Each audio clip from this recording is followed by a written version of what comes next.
Hello and welcome to another jungle tutorial, and in this one we are going to be taking a look at some jungler differences between a specific MMR range. No, this doesn't mean I'm literally heading up a challenger versus a silver player, but we do have two games where the silver player had a great KDA. From the face of it you would say he had a good impact, but how many times have you seen in the comments or on your teams or said yourself that you carried and you would have won except for your teammates? Well, I'm here to show you a challenger variant, all the things that are done well, all the things that you should be doing that he can do to 1v9, carry games and basically guarantee wins in these situations, and also look at the mistakes and fixes we can apply to the silver player's game such that he could actually have carried the game he was in. And of course, if you do enjoy this video, like seeing these comparisons, please click the like button, and if you like motion blur, lasers, fancy effects, and in-depth tutorials, please consider hitting the subscribe button as we're only about 2,000 away from 100k. And before we get into the meat and details, this video is sponsored by XY Gaming, an esports tournament platform where you can earn cash and prizes playing League of Legends. You can enter in whatever tournaments you like, or results are tracked based upon how you perform in your ranked games. It will take the average of your best games, so you can play as many as you like, and from there you can earn XY coins to be used in the marketplace, where you can get Amazon cards or Riot points. However, you can also earn cash prizes, and specifically XY Gaming has a $5,000 Western Digital tournament that you can enter into right now. So you can click on the link in the description below,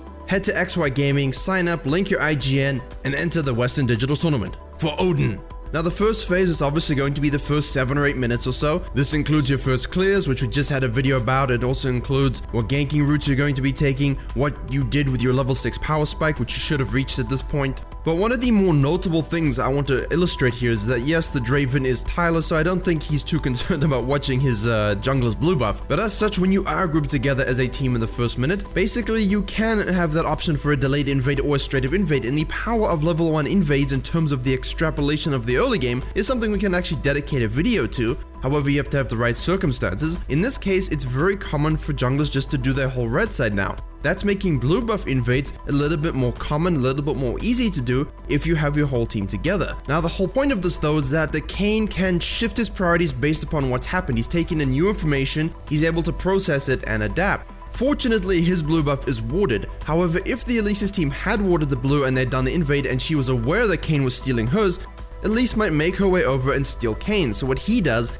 is head directly to the blue side, takes the wolves, takes the blue, and then heads back down towards his red buff. This is basically a pseudo-interior clear. Obviously, he did his raptors on the way to the blue side, and he's done both buffs. Now, the Elise in this situation, it sucks that you lose your blue, you didn't know about it, maybe you thought it probably happened, but she can just take her grump, and what do you do in this situation? You don't tilt, you don't get frustrated, you go to the mid lane, and you grab a nice kill. That's pretty simple. But what the Kayn does here is he's not immediately thinking, let me go to the mid lane, let me do my Krugs, maybe I can counter jungle something else. You must keep your eyes up and pay attention to what lanes are trading and going in ham on each other, because they're not likely to see you rotating if they have vision. In this case, Draven does not have vision. And simply put, have your priorities in order. Now, as a Kayn, a lot of people get quite afraid to skirmish, but it's important to note he's really not as useless as you think, and he can still do ganks, and you gotta get your form somehow, and in this game he gets his form very quickly. That heads up play, that priority shift, that understanding of what's going on in the lanes, gives him a nice double kill on the bottom side. And after the gank, shoves the wave with his team, denies CS, take a plate. We're going to talk about this in the low elo game, it's very relevant. The Elise is looking to gank again in the mid lane, typical Elise things to do, and he even leaves the scuttle crab to attempt to get to the situation in case he can pick up something, in case he can help out. Obviously he cannot, he goes back to the crab, Syndra tries to steal it, he smites it away, and we have a nice fiesta in the mid lane. However, you can only do what your teammates allow you to do, in that you have to play off of their decisions, you have to play off their actions. If your team rotates with you like the Lux does, intercepts the Yuumi, you can afford to fight this out, you can afford to use your E to close the gap on this injury, you have that safety in numbers. When the Akali then rotates down afterwards as well, the poor Diana crying in tears, she just wants to lane, she just wants to reach level 6, you can flash Q and grab yourself another kill. You're playing off of what's occurring on the map and not focusing on anything else. Take your second raptor spawn, go back to base, get your form all ready, and as you're in the river, you see Elise ganking on the bottom side, you and Diana make that move to try and cut them off, try and counter gank, your Shen ults, the Akali does that thing where she follows them all the way across the map, and what happens in the bottom lane is nice and messy, but you get cut off by the Syndra. And one of the big differences is risk assessment and restraint. Even when you're low on resources like in the mid lane fight, the risk assessment needs to be good. You need to make sure that you can get out of the situation by making plays as you can, as in showing restraint until your spells are up, until the enemy team commits to something that you can play off of it. In this case with the Syndra, the restraint is back off. You are not going to win this fight. No matter how twisty and floaty blue Kayn can get, it is probably too ambitious and you need to back away. Now, let's take this whole context of what we've just talked about. You've got a 301 Kayn, 37 CS, definitely having a great impact on the game, and shift towards our silver jungler. And yes, you're going to say, well, our laners don't rotate, our laners are useless, no one ever helps me. And even if this belief were true, the same thing applies. You can only make decisions based upon what your team is doing, and you as a jungler need to take control of a game yourself. And much like the Challenger game, we have an invade. However, it's a 3-man split invade into the enemy jungler with no vision or any idea of what their team comp is or what your team comp is. As such, you actually end up having a horrific time of it. This is not a good invade. Only go when you have your full team, only go when you're together and early enough that the enemy team isn't set up in a place to defend. It's very good of the Rengar's team to actually set up to defend in the first place, better than the Challenger team, but they're still sitting way too far back. Now, firstly, starting off with the correct runes. Please don't go Dark Harvest Warwick. I understand the allure of it, but PTA is much better. It activates all damage sources, which is kind of useful when you want your teammates to be those raw spud laners rather than a sea of pasta. So you see the rune choice is already wrong. You have my recommended rune options on screen also. Not understanding your first clear route in terms of optimization for ganking or optimization for map impact, or reacting to what the enemy jungler is doing. So yes, on those first routes, why are you taking E second and doing the Raptors? That's ridiculous. It's a waste of mana, you lose your healing passive and attack speed steroid. I mean, don't do it. Don't do E second Warwick when you're trying to jungle clear. Forbidden. If you're gonna do the Raptors, which you shouldn't because it's too heavy on your mana, just go to your blue side. Much easier to get level 3. Why are you trying to make your life way more difficult? What's perplexing about this even more so is that wolves were skipped. I have no idea. You could have just gone red to wolves to blue to Gromp, had your W second, and then you would have been in a great position to go up to the top lane. Now yes, let me anticipate. Well, he's good enough HP for ganks, Virkayu, it's fine. No, it's about time efficiency, and it's about maintaining health such that if you need to rotate like the Kayn did to any fights or skirmishes, so right up there, this guy mains Warwick, he has a decent win rate on him, he has good KDAs and a lot of his victories, he's doing something right in order to grab wins in this MMR range, but there's still so many things wrong that could allow him to carry games like this one. This gank on the top lane, we're not going to talk about anatomy of ganks again, but the Renekton isn't level 3, he's low HP, he doesn't have a full Fury stack, he's against the full minion wave, you charge your E way too soon, and then you disappear. You don't loop back around so that he can hit his level 3 spike, get full fury, and then you can demolish Jace together. No, he goes and he farms his jungle. And right there you can see the priorities on his mind are not in actually helping those lanes. You can't complain about your laners if all you're doing is bad drive by ganks and not actually helping them. Now I'm keeping the Rengar up on screen just so you can sort of have an idea of what he's doing. Obviously it was hilarious when he skipped his Raptors, but he is counter jungling, he sees the Warwick top, it's not a bad move. He doesn't know the Warwick would have done Raptors, and usually they wouldn't have. But at the very least, he gets his Krugs, and you can disjoint his camp sequencing there. They won't be aware they're doing it, but it's a good result. But that therein is the problem with players around this MMR range. Even up to Plat, they think the result justifies the means. Results-based thinking is your problem. Just because you had 20 kills and you won a game with Dark Harvest Warwick doesn't mean that Dark Harvest Warwick is optimal or even good. So many factors affect the outcome of games, you cannot possibly draw conclusions from one event. You can say, well, I have a 53% win rate with Warwick Dark Harvest jungle like this guy. Yeah, but what if you were actually running PTA and changed your approach? That could be 65 or 70. Now, because his first route was all whack and he uses E way too much on his camps, his whole entire early game is kind of ruined. However, he is able to invade and take the second blue buff from the enemy again.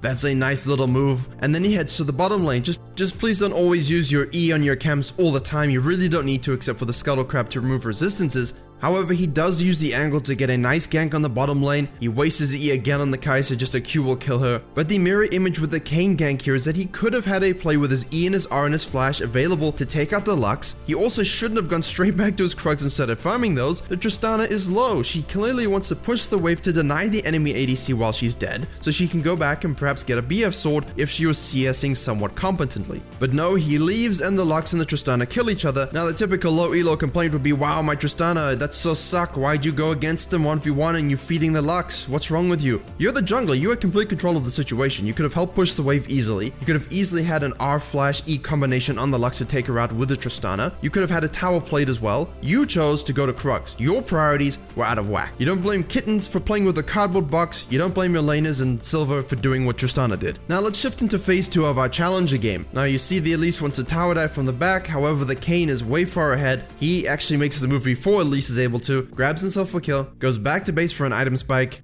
knows Elise is going to want to steal the Kayn's blue in return for the early blue invade, rotates over immediately, takes her out, immediately shifts his focus onto the top lane, takes out the Akali, shoves a wave, takes a whole bunch of tower plates. The Syndra and Elise get greedy to try and collapse on them through the river. Shen ults a Diana, so Elise is dealt with. He focuses on that Syndra, uses his full combination. She falls. Akali is once again rotated. She's doing a lot of that this game. And our Kayn eventually does die. But he's 7-1-1 compared to the enemy jungler. And even though that was a blitzkrieg of events, and you'll note how I didn't say his camps once, the focus was entirely on picking off the kills available to him, punishing out of position enemies, securing extra gold through tower plates, shoving waves, rotating to action, same for his Shen and Diana. I understand your laners aren't going to do that in Silver, but oh wait a second, I have an example of that. To phase 2 of the Silver game. The Warwick, after that bottom lane shenanigans, feeling good about himself, he's done his Krugs, he moves on up to the mid lane and actually has a nice ultimate gank on the Diana. They are able to get the kill, and does he stick around to help the Yasuo push extra hard to get 2 or 3 plates together before backing off to speed up the whole process? No, he falls back because without a doubt those wolves are calling his name and he needs to be with his brethren. Now what's the biggest difference so far? That Kayn is able to read the Elise like a book. He's predicting her moves, he's cutting her off, he's making the move she wants to do before Elise is actually able to, and after he does that he's able to go and focus on dragons, pick up an assist, sequences camps after all those events. But our Warwick here is actually being counter jungled by the Rengar. He's not putting down any wards. In fact, this play does not buy a single control ward in any games he plays, which is really bad because he doesn't seem to have an idea of how to track the enemy jungler or predict enemy laner moves whatsoever.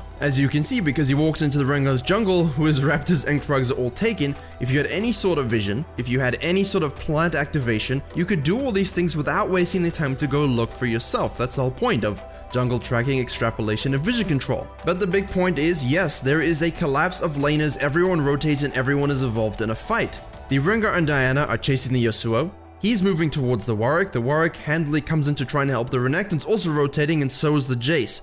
The big problem here is risk assessment and mechanical prowess on your champion. If he had pressed W before the fight in order to, get that movement speed that helps him close the gap, increases his R range, he probably wouldn't have needed to flash in order to hit the R. Well yes, but the flash from Rengar was so delayed from the Warwick's flash, if he had actually hit the R then he wouldn't have been able to get away. Secondly, if you hit the R in the first rotation, you have your flash available to you, you have Q and E, you can follow through, you can fear him, you have all the tools necessary to kill the Rengar and then have a 3v2 skirmish. But because you miss everything, you actually end up losing the fight. Yeah, he hits the E, but he doesn't do anything during the E, and the E accomplishes nothing. Your flash is down, your R is down, you die. The Renekton actually ends up being a beast. Unfortunately, the Warwick spawns and the replays lost the time, but you can see the Renekton cleaned up everyone. The Renekton is the raw spud laner of this game. The mid lane is neutral and the bottom lane is favored in the enemy team. So you as a jungler can be that difference maker. You're complaining that your lane's int. The Renekton is doing a very good job by himself. And literally nothing else happens from the perspective of the Warwick. He doesn't gank, he doesn't get a dragon, he just continues to farm and wander the rivers aimlessly, questioning his own genetic code and feeling weird because it's like 18 different things.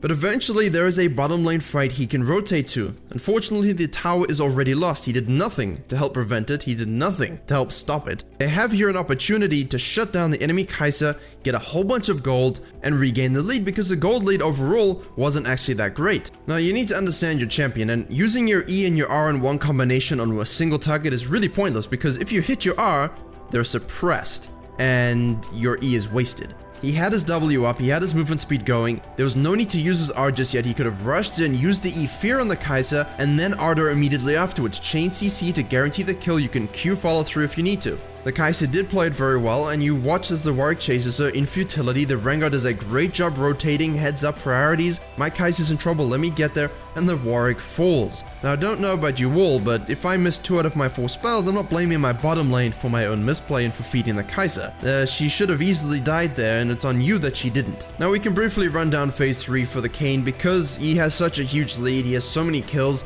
it's on him to make picks and to do the classic jungler thing when you're an assassin, especially blue Kayn, live in their jungle, punish anyone who comes, become the evil snake in a bush. Whenever they reach for a fruit, you snap it off. You do not give them a moment to breathe. If you're a jungler that can solo the Rifteld, you take the solo Rifteld. It's very, very simple when you have a good team understanding how to close games in this MMR range and you are this threat, they can play around it. You can 1v9 very easily. And you've been seeing clips of how the Kayn sequences his camps and gets those kills and applies that pressure and rotates to situations and hits the tower plates.